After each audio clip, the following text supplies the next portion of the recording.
آپ کہتے ہیں نا ہم نمازی ہمیں آتا ہے سب کچھ، ایک دفعہ سنائے کسی قاری صاحب، اچھے قاری صاحب، سینکڑوں تو آپ کی تلفظ کی غلطیاں ہوں گی، تجوید پڑھی نہیں ہوتی ہم نے، نماز میں الٹا سیدھا پڑھ رہے ہوتے، ربی جعلنی، او بھائی ربی جعلنی ہے، جعلنی کہاں سے آگیا؟ جیم پہ تو فتح ہے ہی نہیں، آپ جیم ساکن ہے، ربی جعلنی، سبحانک اللہم، کلہ نہیں ہے، سبحانک اللہم، تھوڑا اٹھانا ہوتا ہے تاکہ الف مدہ پورا بنے، کھڑا زبر ہے، الف مدہ کے برابر کھینچنا ہے اس کو، دو حرکات کے برابر، سبحانک اللہم، وَتَّبَارَكَ اسْمُكَ، وَتَّبَارَكَ، او بھائی وَتَّا نہیں ہے، وَتَبَارَكَ اسْمُكَ، التحیات،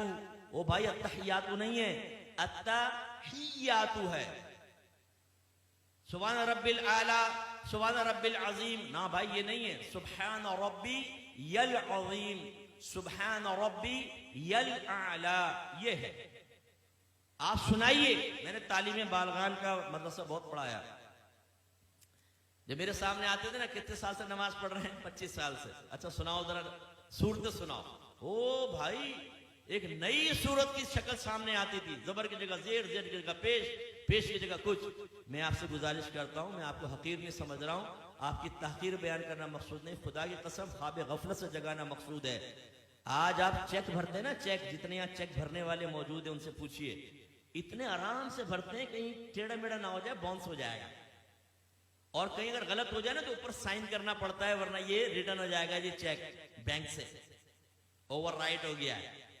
تب کہیں جا کے وہ کیش ہوتا ہے۔ لیکن جب نماز پڑھتے تو سمجھتے ہیں بہت بڑا ہم نے اللہ پر احسان کیا ہے، بعض تو پڑھتے ہی نہیں، خیر جو پڑھتے ہیں بہت بڑا احسان کیا ہے، اب پڑھی بس اللہ قبول فرمائے گا۔ حالانکہ نبی کریم صلی اللہ علیہ وسلم فرماتے ہیں کہ بندہ بعض اوقات 60 برس تک نماز پڑھتا ہے لیکن اس کی ایک بھی نماز اللہ تعالیٰ کی بارگاہ میں قبول نہیں ہوتی، کیونکہ رکوع صحیح کرتا ہے تو سجدہ غلط کر دیتا ہے، سجدہ صحیح کرتا ہے تو رکوع غلط کر دیتا ہے۔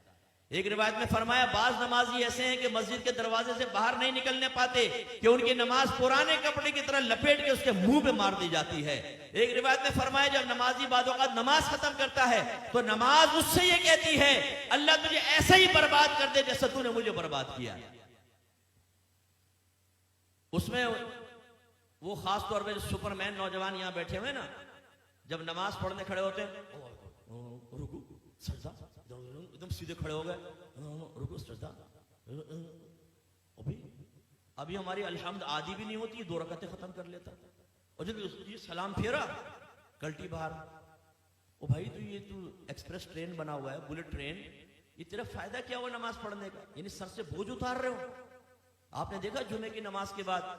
جیسے ہی امام صاحب سلام پھیرتے ہیں جوتیوں پر رش لگ جاتا ہے، اتنا رش ہو جاتا ہے جیسے باہر 5-5 ہزار کے نوٹ بٹ رہے ہیں، اگر دیر ہوگی تو نکل جائیں گے۔ جوتیاں ڈھونڈنے میں 15 منٹ وہاں لگا دیں گے، مسجد میں نہیں بیٹھیں گے، نہ سنن پڑھیں گے نہ نوافل پڑھیں گے آگے کی، اور باہر نکل کے پھر دوسرے کہتے ہیں ہاں کیا کرنا، چل ڈھابے میں چائے پیتے، ابھی تم اس لیے باہر نکل کر آئے تھے۔ یہ بھی ضمناً بات آ گئی تو میں آپ کو عرض کر دوں، غور سے کریں، غور سے دیکھیں، اور اپنے بارے میں بھی سوچنا ہوں، آپ بھی سوچیں۔ نبی کریم صلی اللہ علیہ وسلم فرماتے ہیں کہ مسجد کی اور مومن کی مثال ایسی ہے جیسے مچھلی اور دریا،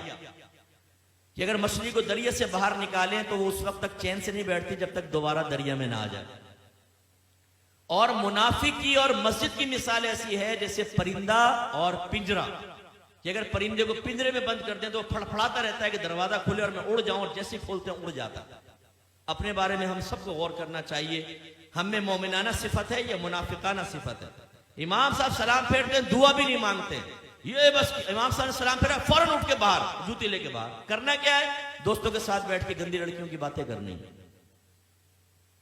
حالانکہ نبی کریم صلی اللہ علیہ وسلم نے فرمایا کہ جب کوئی نماز پڑھ کے اپنی جگہ بیٹھا رہے اور جان بوجھ کے اپنا وضو نہ توڑے تو فرشتے اس کے لیے دعائے بخشش و مغفرت کرتے رہتے ہیں جب تک کہ وہ اٹھ نہ جائے۔